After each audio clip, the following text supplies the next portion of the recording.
하나님은 성령을 드러내고 살기를 바랍니다. 그죠? 근데 성령을 어떻게 드러냅니까? 성령이 안 보이는데. 딴 거 없습니다. 그죠? 예수를 높이고 교회를 높이면, 예수를 높이고 교회를 섬기면, 그게 성령을 드러내는 삶이라고 확신합니다. 우리 요 손을 놓고요, 고린도후서 말씀을 보겠습니다. 고린도후서.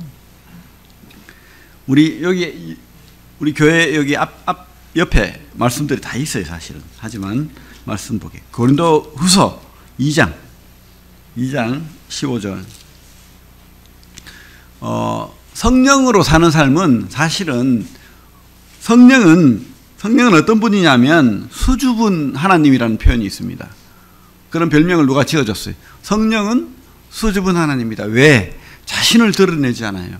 그럼 성령은 누구를 드러내느냐? 성령은 예수 그리스도를 드러내고 하나님 아버지를 드러내는 거예요. 그리고 성령은 또 돕는 분이, 보혜사라는 별명이 있죠. 보혜사는 뭡니까? 변호한다, 도와준다는 뜻입니다. 그래서 성령은 자신을 드러낼 때 자신의 어떤 모습으로, 이름으로 드러내지 않고 예수 그리스도, 교회를 위해서 이렇게 남을 돕고 남이 드러나도록 이렇게 하는 거예요. 그래서 우리가 성령으로 산다는 것은 바로 예수 그리스도로, 하나님으로 산다는 뜻입니다. 우리 고린도후서 2장 15절 보겠습니다. 고린도후서 2장 15절 같이 읽겠습니다. 시작. 우리는 구원받은 자들에게나 망하는 자들에게나 하나님 앞에서 그리스도의 향기니. 우리는 그리스도의 향기로 사는 거예요. 우리 속에 성령이 드러나는 것은 그리스도의 향기가 드러나는 거예요. 근데 그죠? 향기가 드러나지 않고 그죠? 악취가 드러나면 사람이 이렇게 기억이 제일 오래 가는 게 향기 아니면 악취, 이게 뇌리속에 가장 많이 남는데요. 그래서 어떤 나쁜 기억 속에 향기와 같이 이렇게 기억이 되면 잊혀지지 않는다는 거예요. 그죠? 그래서 이 향기, 우리가 그리스도인이 향기를 드러내야 되는데 이상한 악취, 이상한 그죠? 그런 마귀의 향기를 드러내면 안 되는 거예요. 이 사람은 진짜 그리스도의 향기가 드러난다. 이 사람은 진짜 예수 그리스도를 믿는 사람이야. 예수쟁이라고 욕하면서도 야, 이 사람 진짜 믿는 것 같아. 이런 향기가 그 사람에게 있어야 되는 거예요. 그게 바로 성령의 드러남입니다. 우리 그 뒤에 3장 3절 또 한번 읽어보겠습니다. 3장 3절 시작. 너희는 우리로 말미암아 나타난 그리스도의 편지니 이는 먹으로 쓴 것이 아니요 오직 살아계신 하나님의 영으로 쓴 것이며 또 돌판에 쓴 것이 아니요 오직 육의 마음판에 쓴 것이라. 우리가 드러나면 안 되고 그리스도의 향기가 드러나야 되는데, 또한 우리가 바로 그리스도의 편지다. 우리 속에 이 말씀의 향기가, 말씀의 편지가 드러나야 되는 거예요. 우리가 말씀으로 사는 삶을 살아내야 되는 거죠. 자신이 드러나고 내 말이 드러나고 내 생각이 드러나고, 그죠?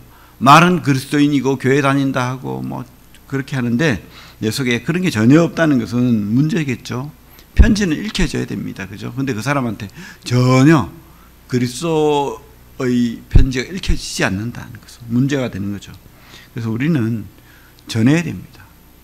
주님의 말씀, 주님이 전해지는 그런 사람이 돼야 되겠죠. 또 그 뒤에 5장 보겠습니다. 5장 성경에 보면 5장 안에 있을 거예요. 우리는 그리스도의 대사다. 20절입니까? 같이 한번 읽어볼까요? 시작. 그러므로 우리가 그리스도를 대신하여 사신이 되어 하나님이 우리를 통하여 너희를 권면하시는 것 같이 우리 그리스도를 대신하여 간청하느니 너희는 하나님과 화목하라. 사신, 사신이라는 표현, 대사라는 표현하고 똑같죠. 우리는 하나님 나라의, 특별히 그리스도의 사신이에요. 사신이 뭐냐면 우리가 외국에 우리나라 대표로 한 사람을 보내잖아요. 그게 바로 대사고 사신인 거예요. 옛날에는 사신이라는 표현을 썼죠. 중국이나 이런 일본이나 우리 사신을 보냈는데 요즘은 대사라는 표현을 쓰고 있는데, 이게 뭐냐면 얼굴 마담이라는 거예요. 대표자. 여러분들은 우리 하나님의 그리스도의 성령의 대표자입니다. 대표자. 근데 우리 속에 이 마스크로, 세상의 마스크 아니면 내 자신의 마스크로 싹 가리고 있으면 우리가 안 보이잖아요. 우리는 밝히 드러내야 됩니다. 뭐라고요? 우리는 그리스도의 대사자. 그죠? 이게 밝히 드러나야 되겠죠. 다시 우리 사도행전으로 돌아와서, 그래서 우리는 성령 받은 사람으로 성령이 드러나는 그런 삶을 분명히 살아야 됩니다. 우리 사도행전의 시작이, 사도행전을 다른 이름으로 하면 성령행전이라고 합니다. 왜냐하면 사도들이 일을 했지만은 그 속에서 역사하는 분은 누구라고요? 성령이기 때문에 다른 별명이 성령행전이다라고 말하고 있습니다. 그래서 우리가 일하고 또 사도들이 일하지만은 사실은 하나님이 함께하는 거예요. 하나님이 일하시는 거예요. 그리고 이 성령이 오순절날 주님이 부활 승천하시고 간절하게 10일간 오로지 전심해서 기도했을 때 성령이 임했잖아요. 그래서 성령이 불꽃같이 각자에게 임하면서 방언을 하고 막 기적이 행해지고 막 그런 일이 있었다는 거예요. 그래서 특별히 보여주신 거죠. 시작 때는 그런 특별한 일이 있는 거예요. 그래서 이 하나님이 성령을 보내주시고 사람들이 변하기 시작했습니다. 특별히 누가 제일 많이 변했습니까? 예? 베드로가 변했잖아요. 베드로가. 그래가지고 베드로 우리 4장 8절에 이런 말씀 있잖아요. 이에 베드로가 성령이 충만하여 이르되, 그렇게 무서워하고 두려워하고 방에 숨어 있고 이랬던 베드로가 이제 성령 충만하니까, 첫째, 이 성령 충만한 증거는요, 두려움이 없는 거예요. 담대한 거예요. 그리고 두려움 없이 담대해서 내가 하고 싶은 거 합니까? 그게 아니고 두렵지 않고 담대하게 무엇을 한다는 거예요? 우리 주님을 증거한다, 전한다. 이게 바로 성령의 증거라는 거예요. 여러분들이 진짜 막 사람들에게 말씀을 전하고 싶고 예수를 전하고 싶고 막 이런 마음이 든다 하면 성령이 지금 역사하는 거예요. 그리고 여러분들에게 분명히 그 두려움을, 사람들에 대한 두려움, 세상에 대한 두려움 주님께서 없애주실 거예요. 그게 바로 성령의 역사라고 확신합니다. 우리 8절 읽었죠? 자, 13절 볼게요. 13절 보면 똑같은 말을 하고 있죠. 그들이 베드로와 요한이 담대하게 말함을 보고 그들을 본래 학문 없는 범인으로 알았다가 이상히 여기며 또 전에 예수와 함께 있던 줄을 알고. 좀 성령이 임하면, 성령이 충만하면, 성령이 역사하면 사람이 좀 이상히 보인다는 거예요. 그렇다면 미친 사람처럼 보인다, 이게 아니고요, 능력이 출중하게 보인다는 거예요. 담대하게 보인다는 거예요. 용기가 있게 보인다는 거예요. 더 좋게 보인다는 거예요. 성령이 임하면.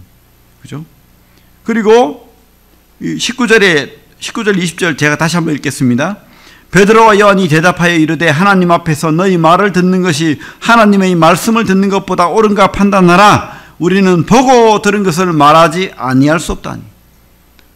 이 속에서 막 복받쳐 오르는 간절함 때문에 우리 주님이 성령 역사하시면 담대하게 두려움도 없이 막 전한다는 거예요. 이런 두려움 없는 담대함이 바로 성령의 역사인 거예요. 성령의 역사. 저도 그랬어요. 저도 이런 경험이 있습니다. 구원받고 나니까 전하고 싶어서, 그리고 막 예수 욕하니까 막 화가 나고 반박하고 싶어서, 그래서 제가 한 번은 강당에, 대학교 강당에 500명이 훨씬 넘는 애들이, 학생들이 쫙 앉아 있는데 교수가, 그것도 체풀하는 기독교 교수가 자유주의자인 거예요. 그래가지고 불교 이야기를 하면서 성경도 다 지어낸 이야기죠? 이러는 거예요. 그래가지고 제가 이 베드로 같은 성령 충만함이 있어가지고 담대하게 손들고 일어나, 교수님 어떻게 그런 말 할 수 있습니까? 예수가 길이요 진리요 생명이라고 했는데 교수님 말은 안 맞는 것 같습니다 하니까 교수가 화를 벌컥 내면서 어디다 대고 그런 말을 하냐고 막 그런 경험이 있어요. 여러분, 저같이 수줍고 좀 사람 두려워하고 막 이렇게 못나도 성령 충만하면은 뭐 100명, 200명이 상관없어요. 내 할 말 하는 거예요. 그죠? 어디 그 성경 채플 시간에 성경이 지어낸 이야기라고 합니까? 화가 불같이 일어나가지고. 그죠? 또 어떤 사람은 제하고 같은 교회 다닌 형제님인데 예비군들이 수백 명 모여가지고 있는데 그 예비군 교육장에서 뭐 우리 예비군 그 중대장이 보통 이제 시간 때우려고 자, 누구 나와서 뭐 재밌는 시간 가질 사람 나오세요 하니까 벌떡 일어나가 나가더라고요. 나가가지고 그 사람들이 싫어하는데도 복음을 전하더라고. 사람들이 우거리고 막 귀를 막고 막 상관없어요. 잠시라도 나 복음 전하고 내려가겠다고. 참 감동이 되더라고. 참 저게 바로 진짜 믿는 사람이지. 그런 생각이 들었습니다. 우리가 진짜 성령이 충만하면 내 속에 하나님의 영이 가득 차 있으면 두려움이 없는 거예요. 전할 수밖에 없는 겁니다. 그죠? 그리고 순교도 하는 거예요. 순교도 하는 거. 우리 김명관 목사님이라고 중국에서 그 목사님으로 계시던 분이 일제시대 때 계셨어요. 근데 그때 이제 공산당이 중국을 다 차지했잖아요. 그래서 네가 예수를 욕하고 부인하면 살려줄게. 공산당이 그런 거예요. 그러니까 이분이 나는 절대 우리 주님도 나를 배신하지 않았는데 내가 어떻게 주님을 부인하고 배신합니까? 못합니다. 그래가지고 이 사람을 막 죽도록 패고 피가 막 온 뭐 땅에 흐르고 죽도록 팬 거예요. 그리고는 자 다시 한번 기회 준다. 네가 지금 예수를 믿지 않는다면 내가 살려줄게. 저는 절대 그렇게 못합니다. 저는 주님이 나를 생명을 살려주시고 또 내가 죽어도 살겠고 그것을 믿습니다. 그런 거예요. 이 공산당이 너무 막 불같이 화를 내고 그래가지고요. 좀 잔인한 이야기인데 살껍데기를 삐끼기 시작했어요. 그런데도 끝까지 주님 찬송하면서 죽어갔대요. 여러분 이런 담대함이 어디서 나옵니까? 성령 충만하면 하나님께서 그 고통도 견딜 수 있도록 해주시는 거예요. 그죠? 그런 예가 구약에도 있잖아요. 우리 다니엘서 한번 볼게요. 다니엘서 3장. 제가 좀 잔인한 이야기를 했지만은 우리 믿음은 성령이 충만하면 모든 것이 하나님께서 견딜 수 있도록 해주신다는 것을 저는 믿습니다. 다니엘서 3장. 우리 유명한 사드락, 메삭, 아벳느고 알잖아요. 그죠? 구약 때에도 느부갓네살 왕이 사드락, 메삭, 아벳느고 다니엘의 세 친구에게 뭐라고 했습니까? 네가 이 금신상이 저라면 내가 살려줄게. 그렇게 했잖아요. 근데도 이 아벳느고, 사드락, 메삭, 아벳느고는 안 됩니다. 우리는 하나님 외에 다른 신이 없음을 알기 때문에 절대 다른 신에게 절할 수 없습니다. 그죠? 3장 13절 볼까요? 느부갓네살 왕이 노하고 분하여 사드락과 메삭과 아벳느고를 끌어오라 하며 드디어 그 사람들을 왕의 앞으로 끌어온지라. 느부갓네살이 그들에게 물어 이르되 사드락, 메삭, 아벳느고야 너희가 내 신을 섬기지 아니하며 내가 세운 금신상에 절하지 아니한다 하니 사실이냐? 이제라도 너희가 준비하였다가 나팔과 피리와 수금과 사면금과 양금과 생황과 모든 악기 소리를 들을 때에 내가 만든 신상 앞에 엎드려 절하면 좋거니와 안 하면 어떻게 해요? 불문불에 던져넣겠다. 근데 이 사람들이 뭐라고 했죠? 아직 10대 그죠? 좀 젊은 사람들이잖아요.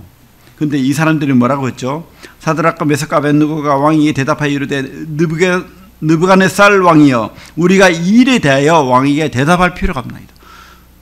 말하지 마십시오. 더 이상 대답할 필요가 없습니다. 왕이여 우리가 섬기는 하나님이 계신다면 우리를 맹렬히 타는 풀무불 가운데 능히 건져내시겠고 왕의 손에서도 건져내시리다. 하나님이시라면 진짜 내가 믿는 하나님은 건져내실 수도 있어요. 근데 더 큰 믿음은 뭐죠? 우리 18절 같이 읽겠습니다. 시작. 그렇게 하지 아니하실지라도 왕이여 우리가 왕의 신들을 섬기지도 아니하고 왕에게 세우신 금신상에게 절하지도 아니할 줄을 아옵소서. 이 믿음, 이 담대함이 어디서 나왔겠습니까? 성령이 함께하니까. 그죠? 우리는 안 돼요. 우리는 두렵고, 우리는 연약하고, 우리는 무너집니다. 그냥 친구가 좀 위협해도, 고마, 교회 나가지 말까. 뭐 이런 생각이 드는데, 이런 큰 협박과 위협에도 우리가 견딜 수 있는 것은 바로 성령이 함께하기 때문이에요. 성령으로 사는 삶은 바로 이런 삶인 거예요. 지금 이 베드로가 성령이 충만해서 이 방언받은 사람들을 앞에 두고 설교해서 3천이 구원받고, 또 성전 앞에서 40년 타고난 이 안전뱅이를 이렇게 세웠을 때 사람들이 놀래가지고, 그죠? 막 붙들고 베드로를 괴롭히고, 이래도 지금 베드로가 쫄지 않잖아요. 담대하게. 그래서 5천이 구원받는 그런 역사가 있는 거예요. 그들이 붙들어서 막 감옥에 가두고 괴롭히고 이렇게 하는 거예요.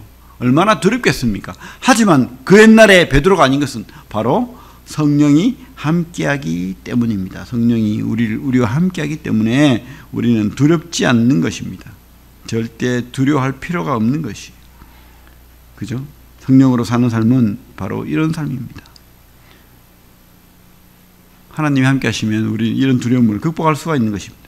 우리 사도행전 그 뒤에 솔로 사도행전 20장 살기 등등해서요 계속 괴롭히지만 성령이 있으면 우리는 이런 두려움도 견뎌 나갈 수 있는 것입니다. 바울도 이 성령 충만한 사람이잖아요. 사도행전 20장 23절 24절 같이 읽겠습니다. 시작. 오직 성령이 각성에서 내게 증언하여 결박과 환난이 나를 기다린다 하시나 내가 달려갈 길과 주 예수께 받은 사명 곧 하나님의 은혜의 복음을 증언한 일을 마치려 하면은 나의 생명조차 조금도 귀한 것으로 여기지 아니하노라. 하필 또 성령님이 네가 가면 두드러 맞고 결박당하고 두드러 맞고 죽을 고통을 겪을 거야 라고 성령이 말해요. 그런데도 이 바울이 거기에 두려워하고 쪼그라들지 않는 이유가 뭡니까? 이유가 성령님 그런 위협과 그런 고통이 환난이 내한테 있다 할지라도 나와 함께 하시는 하나님이 성령님이 함께 하시잖아요. 이런 믿음이 있으니까 그 길을 가는 거예요. 그죠? 그런 믿음을 주시는 거예요. 그런 담대함을 우리에게 주신다니까요. 그래서 여러분 성령이 함께하는 사람이기를 원합니다. 여러분들은 성령이 함께하는 사람이죠. 성령이 내 속에 있습니다. 근데 이 속에 성령이 또 충만해야 돼요. 그냥 있어서 근심하게 하는 사람이 되면 안 되는 겁니다. 이게 성령이 충만한 그런 사람이 되어야 되는데 성령으로 사는 사람은 바로 하나님으로 사는 사람입니다. 하나님으로. 다시 사도행전 4장으로 넘어옵니다.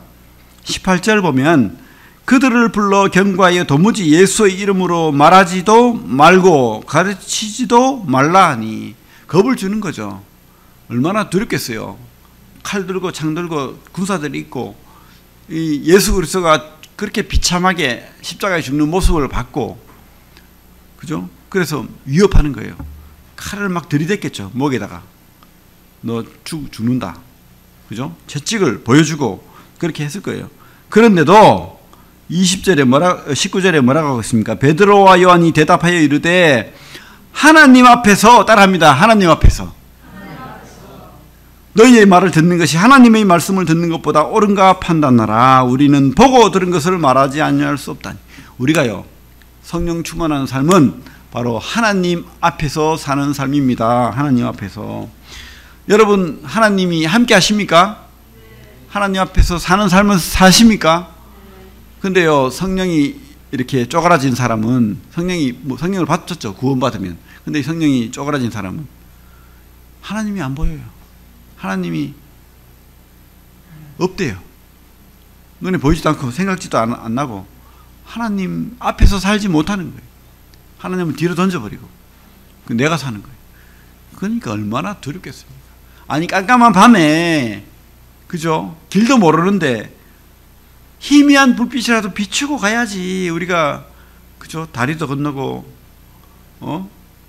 안 넘어지고 그렇게 하죠.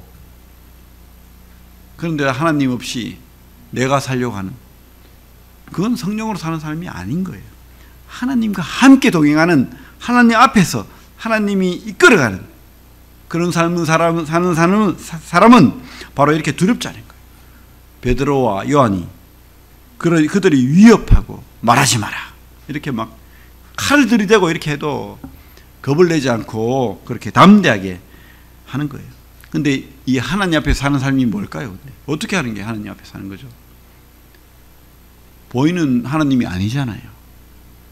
성령도 안 보이고 하나님도 안 보이잖아요. 어떻게 합니까? 어떻게? 그게 바로 말씀과 기도예요.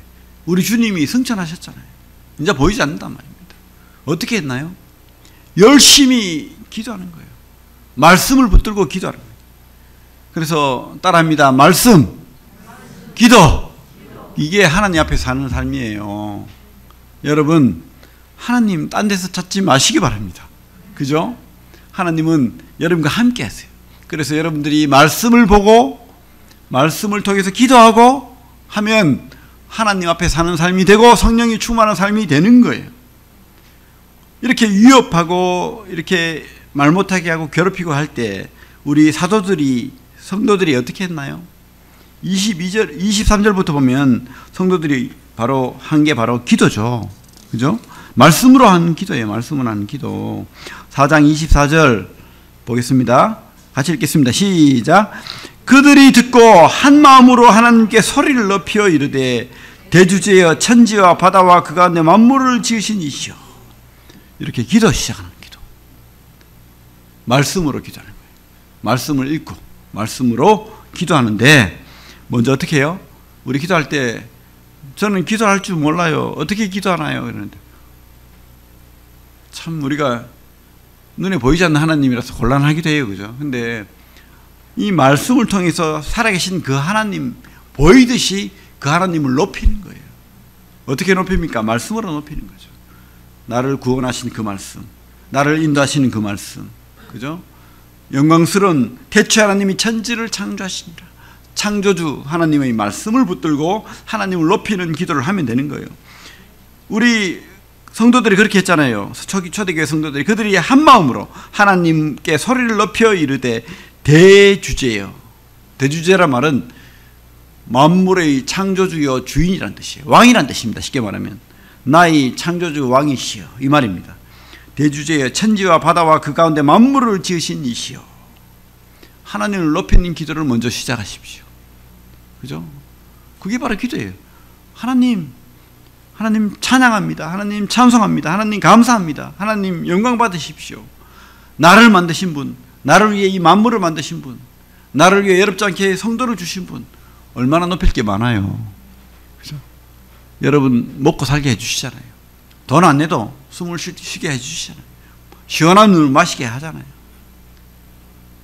그 하나님, 편안한 잠자리를 주시는 분, 또 편안하게 잠을 자고 깰 수 있도록 하신 분, 그 하나님을 찬양하고 높이면 되는 거예요. 그리고 우리는 또 그죠? 하나님 앞에 얼마든지 구할 수 있잖아요. 내가 부족한 거, 내가 미련한 거, 내가 어리석은 거, 그거 하나님 앞에 내려놓고 하나님 채워주십시오. 그 은혜를 구할 수 있잖아요. 하나님께서 특별히 예수 그리스도 이름으로 기도하라 하시잖아요. 우리 주님께서 예수 그리스도 이름으로 무엇이든지 기도해라. 우리는 그래서 이 하나님 없이 사는 인생, 이 어둠의 땅에 자기가 걸어가는 인생이 얼마나 두렵고 미련한지 우리가 알아요. 근데 우리는 길을 알고 걷는 거예요. 그죠? 어디로 갈지 알고 걷는 겁니다. 그런데 그 어디로 갈지 알고 걷는 걸음 속에서도 빛 대신 우리 주님, 하나님이 함께 하십니다. 성령이 함께 하십니다. 얼마나 안전한 인생입니까? 근데 우리는 자꾸 엉뚱한 데 가서 안전을 구하는데 절대 다른 안전은 없습니다. 우리 주님과 함께 하는 거예요. 그래서 성령 충만은 받아야 되는데 성령 충만하면 말씀과 기도로 가능하다. 우리 전기차가 자꾸 타고 다니면 딸죠. 그럼 어떻게 됩니까? 다시 전기 콘센트를 차를 세우고 꺼져야 되죠. 그럼 충전이 되잖아요. 우리 차도 타면 기름이 따르면 기름을 넣어야 되잖아요. 우리도 그래요. 우리도 여러분 말씀과 기도 외에는 우리 성령을 채울 방법이 없어요. 이 성령이 역사할 방법이 없습니다. 그래서 여러분들은 분명히 성령 충만하도록 계속해서 말씀으로 기도로 채우시기 바랍니다. 다른 방법이 없다니까요. 다른 방법으로 채워지지 않습니다. 그래서 이 말씀을 붙들고 구약의 말씀을 붙들고 기도를 했잖아요. 그죠? 다윗의 입을 통하여 말씀하신 그 말씀을 붙들고 기도를 시편 2편 기도를 합니다. 그리고 그 27절 28절을 보면 헤롯과 본디오 빌라도와 이방인과 이스라엘 백성들이 자기를 합세하여 괴롭히고 주님을 죽이고 이 모든 위협적인 상황을 다 아뢰는 거예요. 하나님, 지금 이만큼 우리가 어렵습니다. 하지만 하나님께서 도우시어 주시길 바랍니다. 이렇게 말씀을 붙들고 기도를 하는 거예요. 그 기도를 했을 때 어떻게 결과가 뭡니까? 31절 같이 읽겠습니다. 31절 시작. 별기를 다음에 모인 것이 진동하더니 무리가 다 성령이 충만하여 담대히 하나님 말씀을 전하니라. 사실은 조금 쫄았어요. 그렇죠?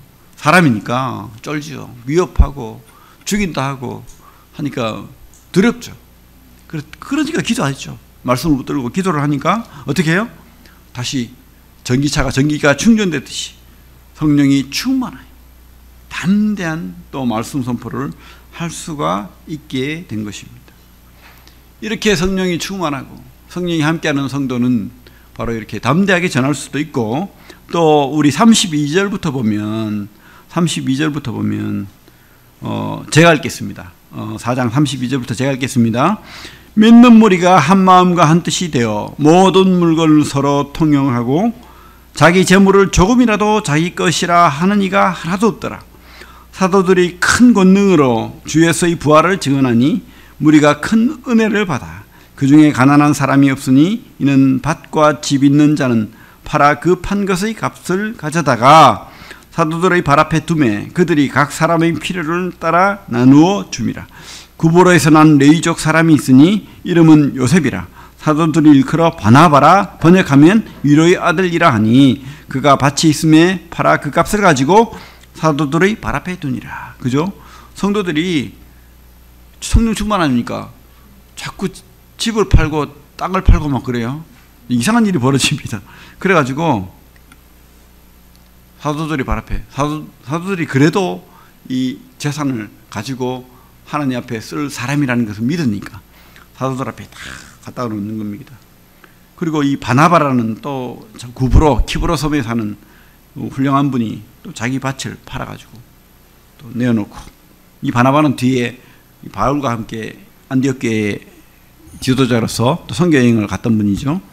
이렇게 핵심은 뭐냐? 성령 충만하면 공동체를 섬기는 거예요. 나를 섬기는 게 아니고 성령 충만하니까 막 내가 막 드러나고 내 능력이 드러나고 나를 높이고 내가 인기 있고 내 재산을 불리고 이게 아니고요. 성령 충만하니까 교회를, 성도를, 공동체를 섬기는 거예요. 그래서 성령 충만한 사람은 따라합니다. 자기를 섬기지 않는다. 물론 우리도 밥 먹고 다 해야 되죠. 하지만 자기만을 위한 이기적인 섬김을 하지 않는다는 거예요. 공동체, 교회를 한 마음과 한 뜻으로 교회를 섬기는 거예요.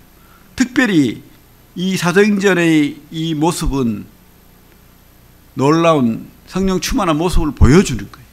그런데 이 사람들이 공산주의의 원형이다 이러면서 교회는 공산주의가 돼야 된다 이러는데 그거 아니에요. 오해하지 마십시오. 공산주의는 칼로, 창으로, 총으로 위협해서 내놔라 그러는 거고, 여기서 우리 교회가 이 공동체적인 이런 나눔은, 헌신은 자발적인 거예요. 성령이 너무 충만해가지고 사랑이 넘쳐서 섬기고 싶어서 내놓은 거예요. 다 팔아서 내놓은 사람도 있었겠지만은 또 자기 먹을 거 놔둘 수도 있는 거예요. 그렇게 한 거예요. 그렇게. 이거를 뭐 공산주의가 교회다 아니에요. 그거 여러분 집도 살 수도 있고요. 여러분 차도 살 수도 있고 여러분 좀 느릴 수도 있고 여행도 갈 수도 있습니다. 그런데 성령 충만하면 나보다 따라합니다. 나보다 교회가 보인다. 그거예요. 그거. 성령 충만하니까 너무 충만해가지고 그죠? 너무 충만하니까 이런 거예요. 그래서 이 부작용도 생깁니다. 사실은. 근데 이때는 너무 가난했어요. 사실은. 부자는 부자고 중도가 없어. 가난한 사람 너무 가난해. 그러니까 이 부자들이 정신을 차린 거예요. 이 가난한 사람이 보이기 시작한 거예요. 그래가지고 팔아가지고 도운 거예요. 그래서 뭐라고 돼 있죠? 가난한 사람이 없다라고 돼 있잖아요. 가난한 34절에 그 중에 가난한 사람이 없으니 이는 밭과 집 있는 자는 팔아 그 판 것의 값을 가져다가 사도들이 발 앞에 두매 그들이 각 사람의 필요를 따라 나누어 줍니다. 그래서 우리가 성도 섬기고 교회 섬기는 게 바로 성령 충만한 삶이다. 이것을 분명히 알 수가 있습니다. 우리 주님께서 우리 구원하신 것은 교회의 지체가 되도록 부르신 겁니다. 오해하시면 안 돼요. 여러분들 편안하게 안심하고 자기를 위해서 살도록 부르는 거 아니에요. 교회 지체로 부르신 거예요. 교회 지체. 그래서 지체 안에서 우리가 그죠? 팔은 팔 역할을 하고 다리는 다리 역할을 하고 머리는 머리 역할을 하고 눈은 눈의 역할을 하고 이렇게 각 교회 안에 은사를 주시고 재능을 주시고 능력을 주셨는데 타고난 재능도 바로 하나님이 주신 것이고 이 교회에 구원받고 난 다음에 주신 은사도 바로 교회를 위해 주신 거예요. 여러분들이 이런 하나님이 주신 모든 것으로 이렇게 나를 위하지만 또한 교회를 위해서 섬기도록 주신 거예요. 그것을 깨닫고 섬기는 자가 성령 충만한 자입니다. 성령 충만한 자. 그래서 여러분 교회를 위해서 하나님의 영광을 위해서 그렇게 성도를 세상을 불쌍히 여기면서 그렇게 사시기 바랍니다. 그게 바로 성령의 사람입니다. 성령으로 사는 사람. 그죠? 그래서 아까도 말씀했지만 성령은요 자신을 드러내지 않습니다. 예수를 드러냅니다. 말씀을 드러냅니다. 교회를 드러냅니다. 그래서 성령 충만한지 안 충만한지는 쉽게 알아요. 쉽게. 저는 오늘 사회 보시는 형님이 그렇게 밝게 기뻐하는 모습을 보니까 너무 행복해요. 저분이 바로 성령 충만한 사람이다. 그죠? 교회가 행복하고 교회가 잘 되고 우리 성도가 잘 되고 이런 게 바로 우리 성령 충만한 거예요. 주님이 기뻐하시는 거예요. 그죠? 우리가 말씀과 기도로 성령 충만하게 되고 이 성령 충만한 증거는 딴 거 없습니다. 내가 교회에 관심이 있는가? 교회를 위해서 기도하는가? 교회를 섬기는가? 이게 내가 지금 성령 충만한 거 아닌가? 성령으로 사는가 안 사는가 딱 그죠? 우리 거울이에요. 거울. 그래서 여러분 거울로 비춰보고 진짜 내가 제대로 성령으로 사는지 한번 보시기 바랍니다. 우리 사도들은 초대교회 성도들은 바로 성령 충만한 성령으로 사는 사람의 모습을 보여줍니다. 그래서 우리도 이 초대교회의 모습을 따라서 성령 충만한 그런 사랑이 넘치고 헌신이 넘치고 나눔이 넘치고 또 말씀과 기도로 사는 그런 성령 충만한 하나님 앞에서 사는 우리 성도들이 되기를 바랍니다. 기도하겠습니다.